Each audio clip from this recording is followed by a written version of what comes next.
فطار ايه النهارده يا سوسو؟ جمعه مباركه علينا وعليك، ربنا يكرمك يا رب. اول حاجه يا امك تخش الجنه تصلي على النبي، عشان في موضوع عاوز اتكلم فيه. انا عامل سندوتش لانشون يابا حلال بشويه قشطه بط وهاكل.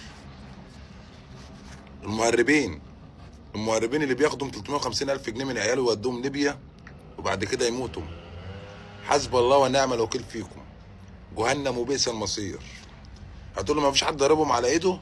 لا، العيال من كتر الظروف ومن كتر الضغط اللي عليها بتعوز تسافر، وانت طبعا بتلم من كل واحد فيهم 350 الف جنيه بتهيأله ببحر طحينه، ويروح الواد يتحط في مركب 4 متر 50 60 واحد، والمركب ما بتشيلش الا 4، ورموهم في البحر.